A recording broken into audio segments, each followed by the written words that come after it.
Hello everyone, Alexa Donne here, and today I'm going to be going slightly off topic, kind of. If you're new to the channel, this is primarily a channel about writing and publishing, as I am a young adult author. However, another aspect of my life you may or may not know about is I do college essay consulting. I have been helping underprivileged students in Los Angeles get into college for 5 or 6 years now.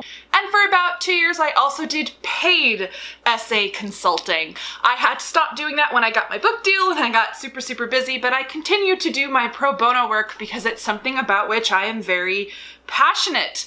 Generally, I'm passionate about college admissions and helping underprivileged students in particular because I am a lower middle class person whose life was significantly changed by a scholarship to an elite university. As someone with a keen interest in the transformative power of education, I'd say politically I am more engaged with and passionate about issues of education than any other topic because I think education is the critical thing that changes everything. I think if we had better education in this country, we wouldn't have a lot of problems. But specifically, higher education and access and privilege has always been a hot topic for me. And I've watched the college admissions industry, because it is an industry, it is an industrial complex almost. I've watched it transform over the last 20 years since I was applying to college. It is absolutely terrifying that it was almost but not quite 20 years ago when I was applying to college, and things have changed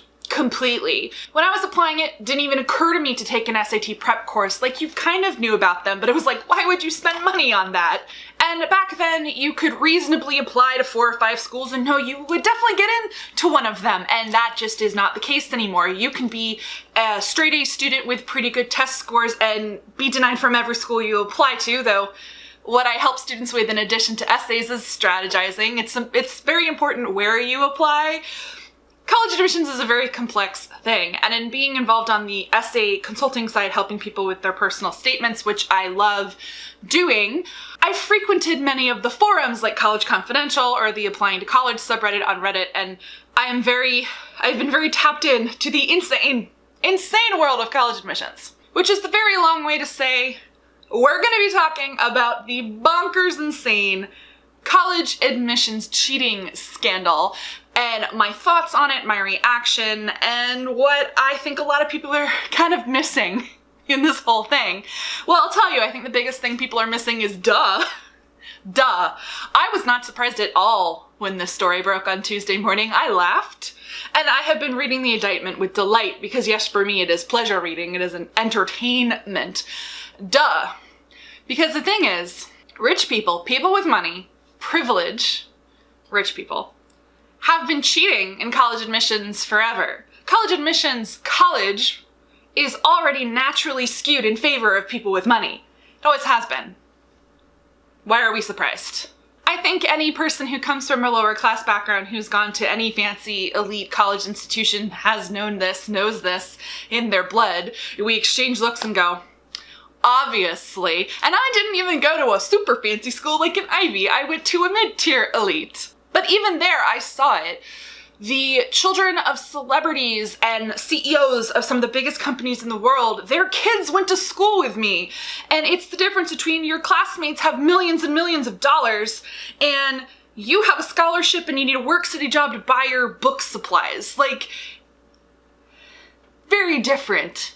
And really the biggest place where you see it, of course, is when you graduate. And the people who have money, it's so easy for them to move to the big city and intern for free. Well, you have to move home, live at home, and can't get a job in the industry that you'd like because you can't move to the big city.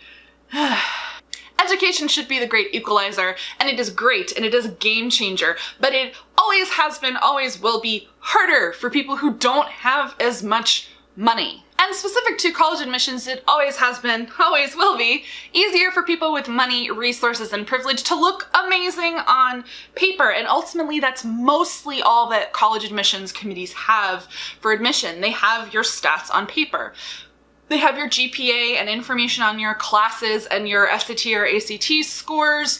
They get a personal essay from you, information on your activities and honors and awards. Some schools interview, but I'll tell you, interviews very rarely have any significant impact on admissions. It really is all about that core admissions package. And the more money and privilege you have, the better that package is going to be. Just by default of growing up in a nicer area, you're going to go to better schools that have more AP classes, more challenging curriculum, better teachers, more extracurriculars because they're better funded. You're more likely to have parents who either have the time or the funding to drive you to things, to provide you with all of this enrichment. SAT prep courses, ACT prep courses, special summer courses. It all rolls like a snowball downhill into, when you come from privilege, you're going to have the fanciest, best admissions package, and if you're anyone else, it is a harder struggle to look as good on paper, to present yourself as well, to have a hope's chance in hell of getting into these institutions. And the thing is, these institutions, these elite schools, are mostly full of privileged rich people. Not just the children of celebrities and the mega rich, but a lot of them. What floors me the most, honestly, about this whole thing is the specificity and the need to commit a federal crime to get their rich children, for these rich people to get their rich-ass children into specific schools. Because I can tell you this, Lori Loughlin and Felicity Huffman's kids would not have had a problem getting into any elite school. I can't tell you exactly which one, and I certainly can't guarantee it would have been the one of their choice, USC for Lori Loughlin's kids, for example. But money helps enormously in admissions. It is the secret, not so secret sauce. And while technically the financial aid and the admissions departments are separate, people know when you have money. There are so many clues in an application that someone comes from money. And colleges love money. You have to submit not only the FAFSA, which is the federal application for financial aid, but also the CSS profile at most private schools. And the CSS profile reveals all the financial information for the parents. Real estate holdings, liquid assets, investments, everything, savings accounts. They know if you have a ton of money, and schools love money. And if you have a ton of money, your odds of getting into an elite school are higher because they love money. Colleges aren't going to outright admit this, but it is just a known fact in college admissions. If you have a ton of money, if your parents can afford to pay for these schools, which cost upwards of $65,000 a year, and it goes up every year. It was $42,000 a year when I graduated in 2006. It was average of like $65,000 a year a couple years ago. I think NYU's up to 72 at this point. If you have money, one or more elite schools are going to accept you. It's just not the guarantee of this specific one. And so I'm floored that these rich, entitled assholes so specifically wanted to get into Yale that they decided to commit a federal crime. Fucking rich people. And like I said, it just floors me because if it wasn't Yale, that child whose parents paid $1.2 million to lie to get them into Yale as a fake sports recruitment case, I bet they could have gotten into any other school, at least one school in the top 20 or 30, even if you don't have the best scores. Cheating for SAT test scores. Here's the thing. You already have a cheat, rich people. It's called SAT prep. You can spend thousands of dollars to teach your child how to beat the exam. This has been a thing for 20 plus years. The secret to the SAT and the ACT, it's not about how smart you are. It is test-taking skills and being taught to take the exam. It's not going to magic you up a perfect score, but it can definitely give you a boost. So Felicity Huffman's kid on the PSAT was pulling around 1,000. I bet you with some rigorous test prep, she could have organically gotten her own maybe 1,200 something, and I'll tell you, if you're rich as shit, you don't need the highest SAT score to get into a great school. Probably not Stanford or Georgetown, but you never know. So that's my view on this whole thing. I am not surprised at all. I honestly think it's hilarious. These cheats are already in place, and that's the thing that you really need to know. These are not extreme examples. This happens all the time. Instead of committing a federal crime to cheat on SATs, privileged people, rich people just pay thousands of dollars for prep courses that train their kids to do better than other people who don't have those resources. Wealthy people have the funds to send their kids to the school of their choice, including often really expensive private schools that are unofficially known as feeder schools for these elite schools. That is a natural cheat that has been built into the system for literally ever. Still a thing. Even if it's not these super elite private schools, wealthy people are more likely to live in really wealthy school districts, and the wealthier the school district, the better the public schools.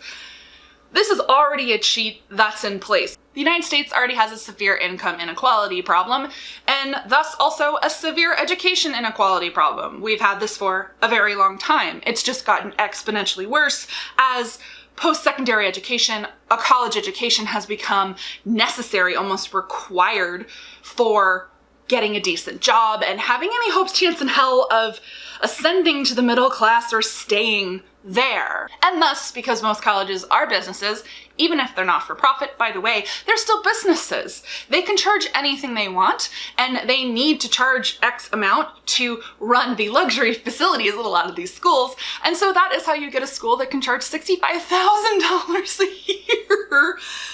And no ordinary human can afford that. Honestly, even upper middle class can't afford that. Upper middle class individuals who the rich are always going to be fine. For a really long time, the upper middle class benefited the most from kind of this college system because it was readily attainable to them and just a given. Oh, I go to college if I'm smart and accomplished enough. I get to go to the school of my choice.